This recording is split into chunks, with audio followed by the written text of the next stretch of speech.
کہ نبی کریم صلی اللہ علیہ وسلم نے ایک صحابی کو بتلایا تھا جو فقر و فاقہ کے شکار تھے، انہوں نے عرض کیا تھا یا رسول اللہ صلی اللہ علیہ وسلم فقر و فاقہ بہت ہے، بہت تنگ دستی ہے، آپ جو کوئی مجھے عنایت فرما دیجئے۔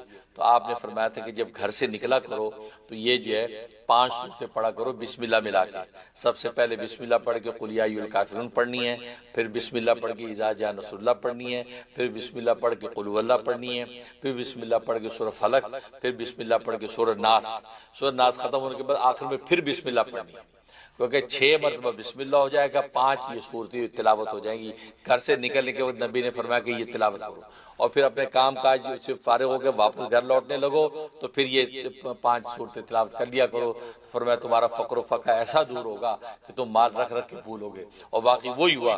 وہ صحابی فرماتے میں نے پڑھنا شروع کیا، مجھے نہیں پتا چلا کب میرے اندر وہ امارت و دولت حاصل ہونے لگی، اور کب اس قدر مال و دولت کہ اس کا حساب نہیں، کہ رکھ رکھ کے بھولتا تھا گویا کہ۔ تو کہا کہ اتنا زبردست عمل ہے، اور واقعی جن لوگوں نے عمل کیا ہے کمال کا فائدہ ان کو ہوا ہے۔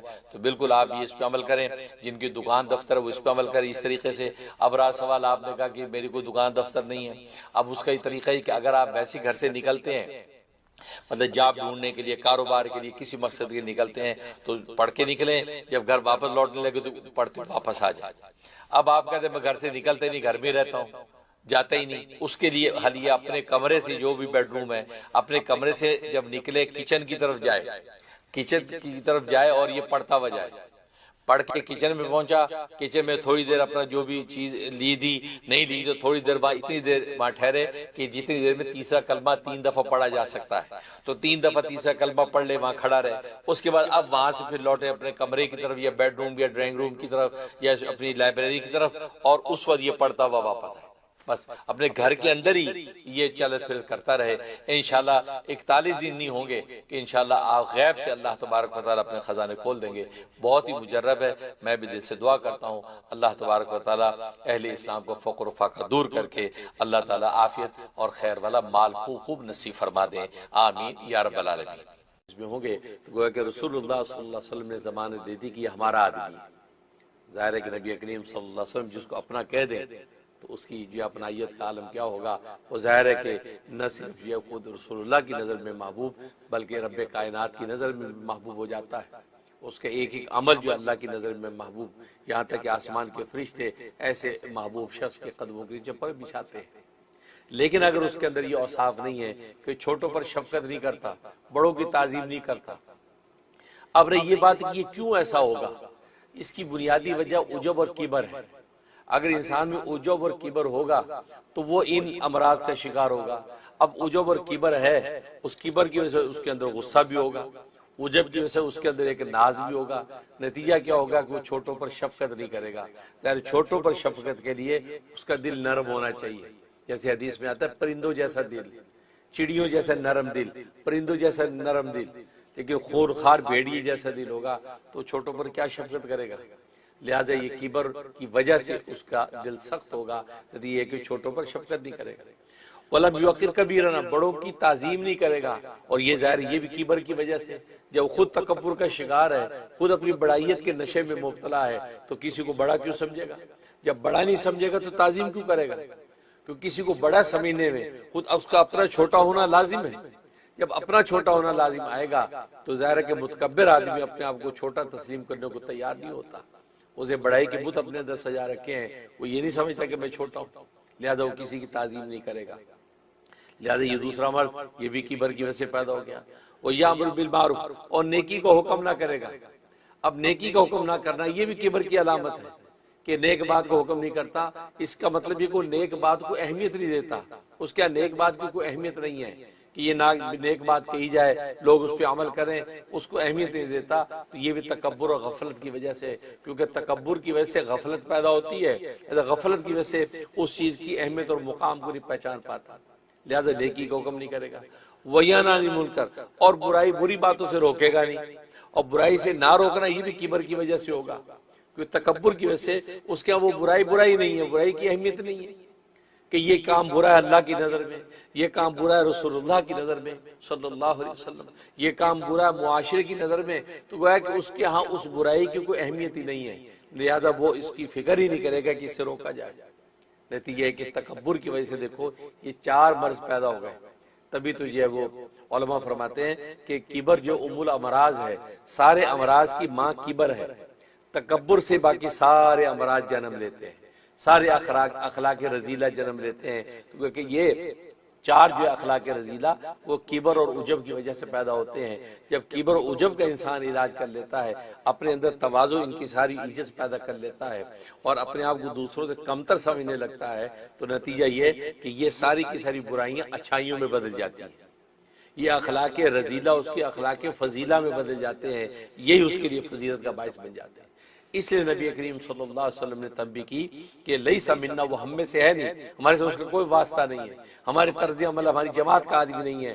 گویا کہ آپ نے تنبیہ کی، ڈانٹ دیا. لیس منا سے شروع کر کے تاکہ سننے والے متیقظ ہو جائیں اور خوف خدا رکھنے والے جو ہے وہ بیدار ہو جائیں کہ بھائی کیا کون سے ایسے امراض ہو گئے کہ رسول اللہ فرماتے لیس منا، یہ ہم میں سے نہیں ہے. اب جب کان لگا کے سنا، فرمایا کہ من لم یرم صغیرنا، جو ہمارے چھوٹوں پر شفقت نہ کرے. تو وہ ایسے لوگ جو شفقت نہیں کرتے وہ بیدار ہو گئے کہ اوہ اچھا یہ ایک اخلاق رذیلہ. دوسرا ولم یوقر کبیرنا، ہمارے بڑوں کی تعظیم نہ کرے تو متیقظ ہو کہ اوہ اچھا یہ بھی مرض ہے. وَيَأْمُرْ بِالْمَعْرُوفِ، اور نیکی کو حکم نہ کرے. تو یہ ایسے لوگ جو نیکی کو اہمیت نہیں دیتے، حکم نہیں کرتے، کہتے نہیں، وہ متیقظ ہو گئے. وَيَنْهَى عَنِ الْمُنْكَرِ، اور یہ برائی سے روکتے نہیں. انداز رسول اللہ صلی اللہ علیہ وسلم کا ایسا ہے کہ جسے تنبیہ ہوتی ہے اور سامنے والے کے لیے دعوت فکر ہے. اور آج ہم عام ماحول معاشرے میں دیکھتے ہیں کہ ان چیزوں پر کا اعتبار نہیں کیا جاتا. چھوٹوں پر شفقت کا کوئی سوال نہیں، بڑوں کی تعظیم کی کوئی اہمیت نہیں، اور یہ اچھائی برائی، یہاں تک کہ آج یہ امریکہ یورپ کے اندر تو اپنی اولادوں کو کہتے ہوئے ڈرتے ہیں، اپنی اولادوں کو اچھی بات کہتے ڈرتے ہیں کہ بیٹا نماز پڑھنا اچھی بات ہے، نماز پڑھ لو، اللہ کا حق ہے، کل مرنے کے بعد جواب دینا ہے. بیٹا یہ چیز نہ کھاؤ، یہ حرام ہے. اسے ڈرتے کیوں؟ بچہ کہتا ماما اگر آئندہ کے بعد آپ نے مجھے کہا، اگر پاپا نے مجھے یہ بات سے روکا تو میں گھر چھوڑ کے چلا جاؤں گا. یہ کیا ہوتا، ماں باپ آپس میں کہتے چھوڑو جیسے چاہتا کر، تو گھر میں تو رہے، آنکھوں کے سامنے تو رہے، گھر سے دور تو نہ ہو. کوئی بات نہیں، نماز نہیں پڑھتا نہ پڑھے، روزہ نہیں رکھتا نہ رکھے، اس کو کہتے تو تیش میں آ جاتا ہے، وہ تو سر پھوڑنے لگتا ہے، دیواروں میں مکے مارنے لگتا ہے. لوگ آتے ہیں ہمارے پاس کہ جی اس بچے کو کہتے نماز پڑھ لو، تو وہ سر مارتا ہے، دیواروں میں مکے مارتا ہے، برتن توڑ دیتا ہے کہ آج کی بات کہ مجھے نماز کا کہا میں یوں ہو جاؤں گا، میں اپنے آپ کو مار لوں گا. مار لو بھائی، 10 دفعہ مارو. لیکن ماں باپ ڈر جاتے ہیں، نہیں یہ گھر چھوڑ کر چلا جائے، 18 سال کا ہو گیا، 18 کا ہو گیا، گھر چھوڑ کے چلا جائے گا. یہ بیٹی کو اگر روکا تو یہ گھر چھوڑ کے چلی جائے گی، جاتی پھرے.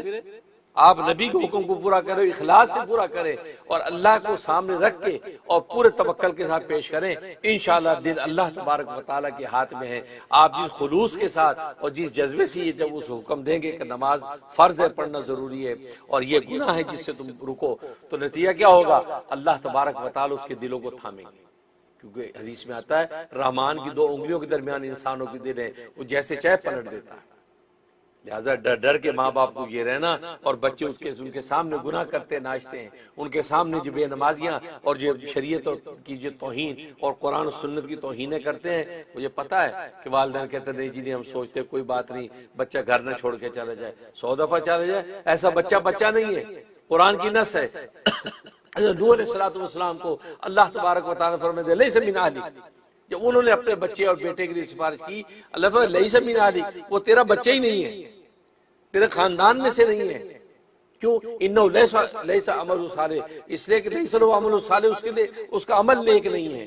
نیکی پر ہے تو تمہاری اولاد ہے، نیکی پر نہیں تو اولاد نہیں ہے. قرآن کی نص ہے. آپ جب مضبوط ہوگے استقامت پہ تو اللہ تبارک و تعالیٰ کی نصرت آتی ہے. اس لیے بچوں کو روکا ٹوکی ضرور رکھیں، بھلے وہ نہ مانے ایک دفعہ کو، لیکن آپ روکا ٹوکی رکھیں.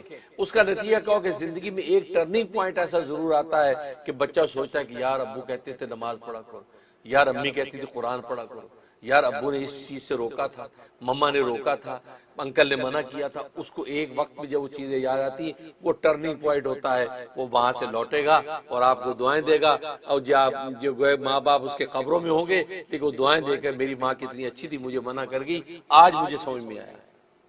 کیونکہ بس اوقات فوری نصیحت سمجھ نہیں آتی، لیکن یہ روکا ٹوکی کا جو حکم ہے اس سے فرمایا کہ اہل ایمان پر لازم ہے کہ وذکر فإن ذکر تنفع المؤمنین، نصیحتیں کرتے رہو کیونکہ یہ نصیحتیں ایمان والوں کو نفع دیتا ہوں۔ اور آپ بتا رہی کہ کام آپ کے اٹکتے پورے نہیں ہوتے، اس کے لیے بھی دعا بھی کرتا ہوں، اور سرکار دو عالم صلی اللہ علیہ وسلم کے صدقے اور طفیل سے انشاءاللہ آپ کی طرف متوجہ ہوں گا تاکہ آپ کے مسائل حل ہو جائیں اور آپ کو اللہ تبارک و تعالیٰ اپنا قرب خاص عطا فرما دے۔ باقی چیزوں میں رکاوٹ آتی ہے اس کے لیے نوٹ کر لیں، سورۃ بنی اسرائیل آیت نمبر 80، یہ آیت نمبر 80 آپ نے 101 دفعہ پڑھنی ہے عشاء کے بعد۔ عشاء کے بعد نہ پڑھ سکے تو کوئی بھی ٹائم رکھ لیں، لیکن روزانہ پھر ایک ہی ٹائم رکھیں، تو 101 دفعہ پڑھیں، اول آخری 11 مرتبہ درود ابراہیمی یہ پڑھ کے دعا کریں، انشاءاللہ آپ کے کام آسان ہوں گے اور جو ہے وہ منزل مقصود تک پہنچیں گے۔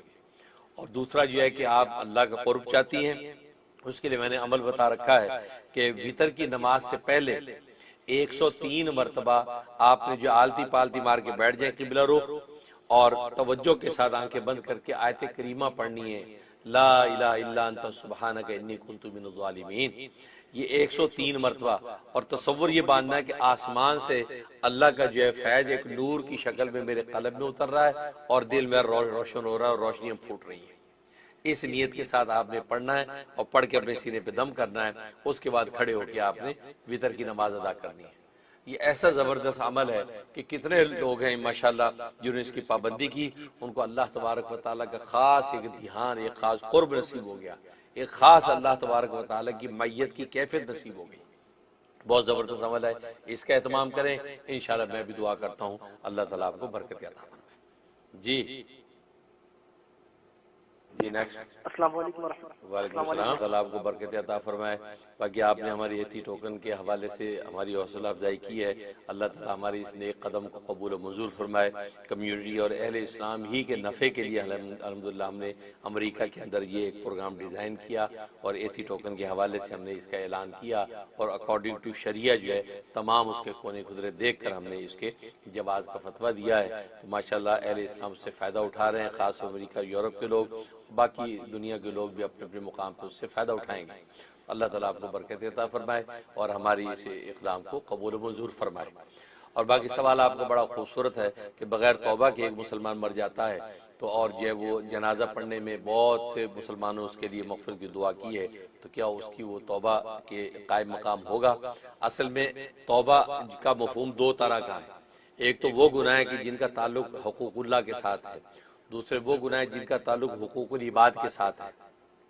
حقوق اللہ کے ساتھ جن گناہوں کا تعلق ہے تو یہ پیچھے سے جو ہے مغفرت کی دعا کرنے والے اتنے کثیر ہیں اور اللہ کے نیک بندے، ان کی دعاؤں کا یہ اثر ضرور ہو سکتا ہے کہ اللہ تبارک و تعالیٰ اس کو اس حقوق اللہ کے اندر جو کوتاہیاں تھیں اس کے قائم مقام کر کے اس کے توبہ کے قائم مقام منظور کر لے اور اس کے ان گناہوں کو معاف کر دے۔ لیکن جو حقوق العباد ہے، بندوں کا حق ہے، تو بندوں کا حق آپ کو پتہ ہے جب تک صاحب حق کو اس کا حق پہنچا نہ دیا جائے اس وقت تک توبہ بھی قبول نہیں ہوتی۔ اب زبانی توبہ کر لی، لیکن کسی کا قرض اگر کندھوں پر ہے تو قرض جب تک ادا نہیں کرے گا تو اس کی زبانی توبہ کا کوئی اعتبار نہیں ہے، تو وہ اس کو آخرت کے اندر جو دینا پڑے گا۔ اس لیے یہ حقوق العباد کے حوالے سے جو گناہ ہوں گے وہ آخرت کے اندر جو ہے صاحب حق کے ساتھ جو ہے گویا کہ مکالمہ کر کے اللہ تبارک و تعالی جو ہے صاحب حق کو اس کا حق دیں گے، اور حق جیسے حدیث میں فرمایا کہ اس کی جو ہے وہ کی نیکیاں اس کو صاحب حق کو دے دیں گے۔ اگر نیکیوں سے بات نہ بنی تو اس کے گناہ جو ہے اس شخص کے جو ہے کھاتے میں ڈال دیں گے، اس طرح وہ معاملہ کریں گے۔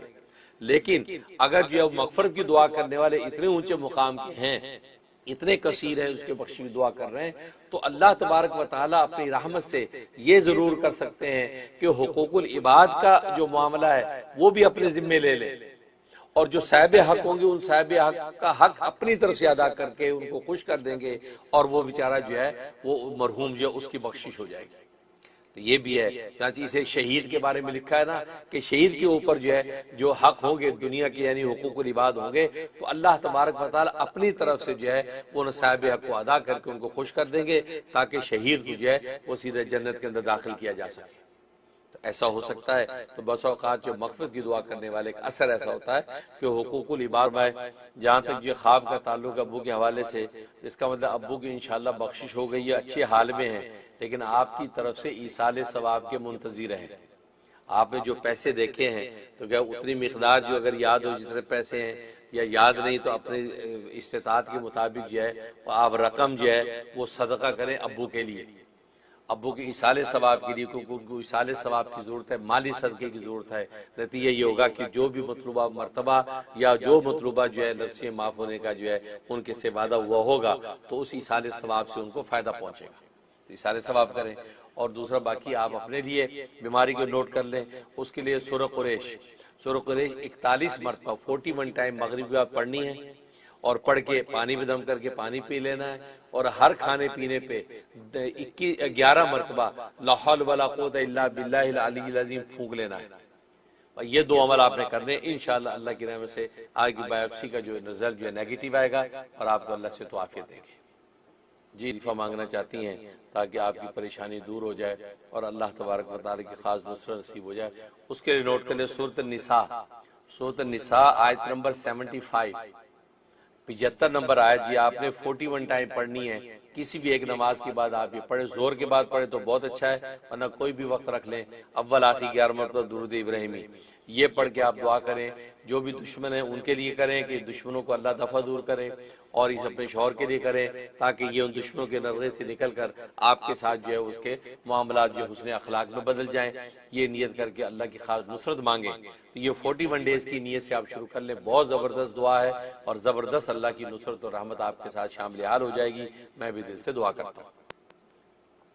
ناظرین وقت ہے کمرشل بریک کا، بریک پہ جانے سے پہلے ہم شکر گزار ہیں کہ آج کا پروگرام سپانسر ہوا ہے نیلم بلال ہیوسٹن، نیلم بلال صاحبہ کی طرف سے ہیوسٹن سے، ماشاء ان کا ہمارے ساتھ تعاون رہتا ہے، ہماری فاؤنڈیشن کے ساتھ اور ہمارے رحم ٹی وی کے ساتھ ان کا تعاون رہتا ہے۔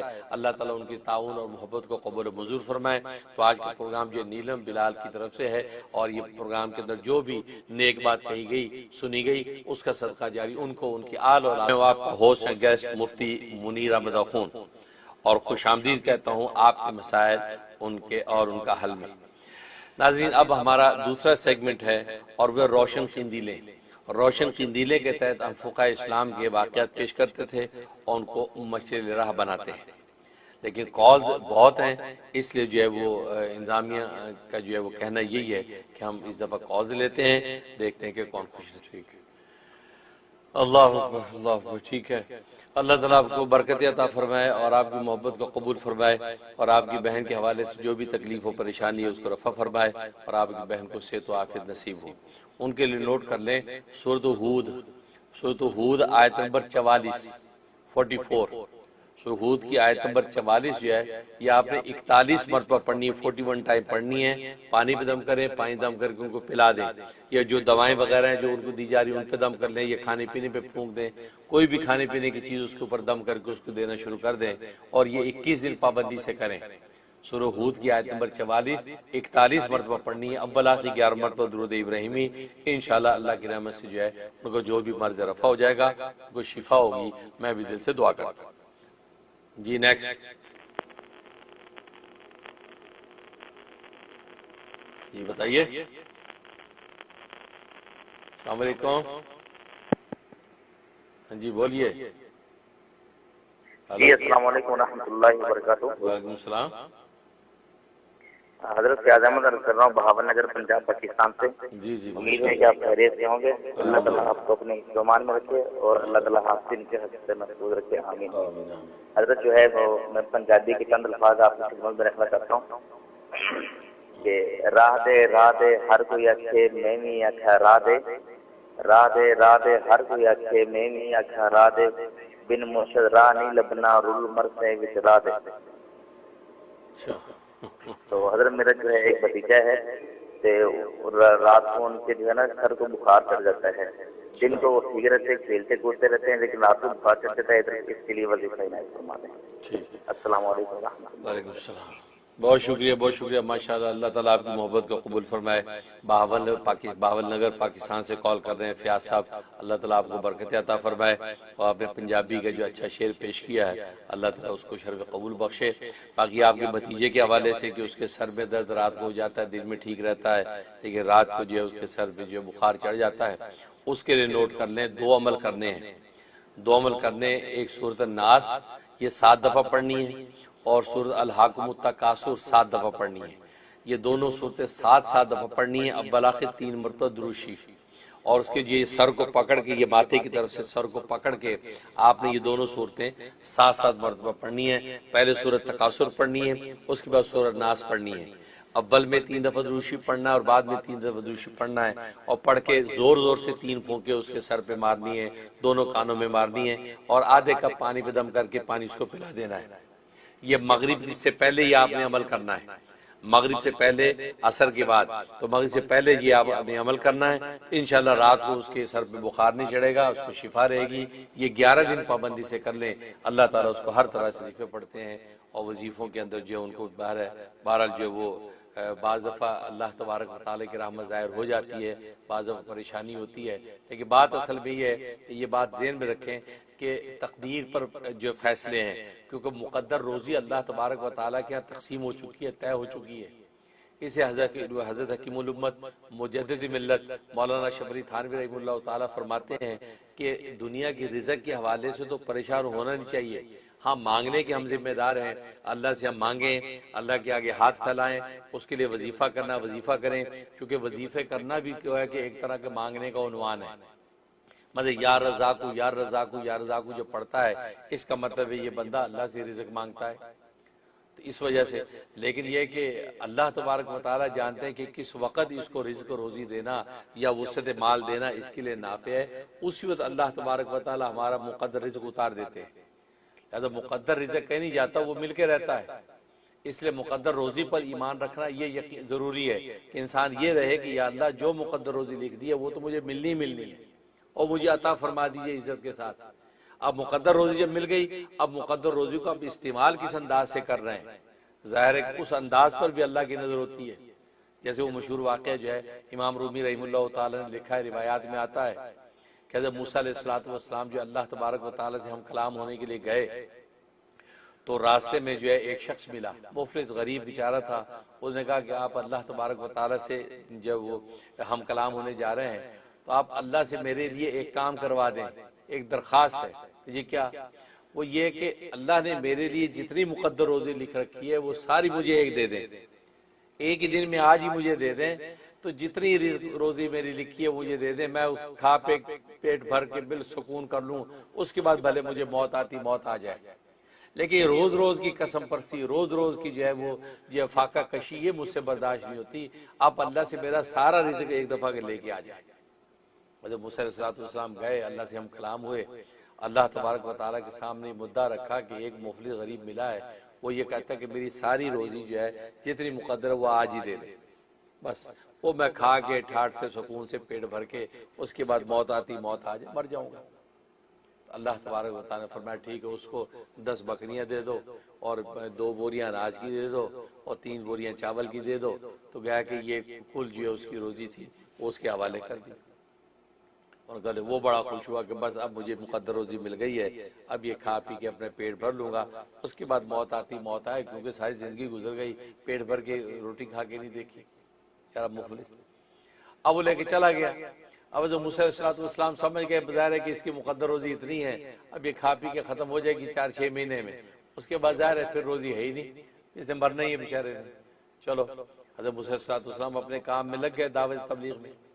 ایک عرصے کے بعد تقریباً 2 سال کا عرصہ گزرا، تو آپ ایک جگہ سے گزر رہے تھے تو ایک مکان دیکھا، بہت بڑی حویلی، اس پہ پبلک ہی پبلک، لوگ ہی لوگ، ایسے جیسے میلہ لگا ہوا ہے۔ آپ نے دیکھا ایک لمبا دسترخوان بچھا ہوا ہے، اس پہ لوگ بیٹھے کھا رہے ہیں، باریاں لگی ہوئی ہیں، کھا کے اٹھ جا رہے ہیں، دوسرے آ کے کھا رہے ہیں، اور سامنے جو ایک تخت بچھا ہوا ہے اس تخت پہ وہی مفلس شخص، وہ جناب شاہی جوڑا پہنا ہوا اور ٹیک لگا کے بیٹھا ہے، اور لوگ دسترخوان سے کھانا کھا رہے ہیں اور وہ سب کو سلام کلام کر رہا ہے اور ٹیک لگا کے نوابوں کی طرح بیٹھا ہے۔ تو حضرت جو ہے وہ موسیٰ علیہ السلام بڑے حیران ہوئے۔ حضرت موسیٰ علیہ السلام نے جو ہے وہ شخص سے پوچھا کہ بھائی یہ کیا ماجرا ہے، تیری مقدر روزی تو اتنی سی تھی، تو یہاں ٹیک لگا کے بیٹھا اور آج تو 2 سال ہو گئے، کیا وہ روزی ختم نہیں ہوئی؟ اس نے عجیب بات کی، اس نے کہا مقدر روزی تو مجھے مل گئی تھی، لیکن میں نے اللہ سے تجارت کر لی۔ اللہ سے کیا تجارت کر لی؟ تجارت یہ کر لی کہ میں نے وہ مقدر روزی کا کھانا پکایا اور پورا دسترخوان یا وہ سیٹ کیا اور دسترخوان بچھا کے جب مہمانوں کو کھلانا شروع کر دیا. نتیجہ یہ کہ اللہ تبارک و تعالی نے میری مقدر روزی کو بڑھانا شروع کر دیا. ادھر اللہ سے جب موسیٰ علیہ السلام نے بات کی، اللہ تبارک و تعالی نے فرمایا کہ اس نے واقعی میرے ساتھ تجارت کر لی تھی اور اس تجارت میں اس کو نفع ہوا، اس نفع کے نتیجے میں آج اس کے دسترخوان سجے ہوئے ہیں. اسے میں دوستو بزرگوں، جن کے یہاں بے روزگاری ہے، جاب نہیں ہے، وہ دوسروں کو کھلانے کا حوصلہ پیدا کریں. تھوڑا کھلائیں، بھلے تھوڑا کھلا دیں لیکن کھلائیں. غریب کو تھوڑا دے دیں لیکن دیں، تو کھلانا شروع کر دیں. یہ اللہ تبارک و تعالیٰ کے ساتھ کی تجارت شروع ہو جائے گی، یہاں تک کہ اللہ تبارک و تعالیٰ آپ کے مقدر کو بڑھا دیں گے اور ایسی برکت ہوگی کہ وسیع دسترخوان بچھیں گے اور دنیا آگے کھائے گی. اللہ تعالیٰ کی برکت عطا فرمائے. جی بتائیے. ہلو، السلام علیکم. ورجینیا سے کوثر بول رہی ہوں. میں نے خواب کے بارے میں پوچھنا تھا کہ میرے نوازے نے خواب دیکھا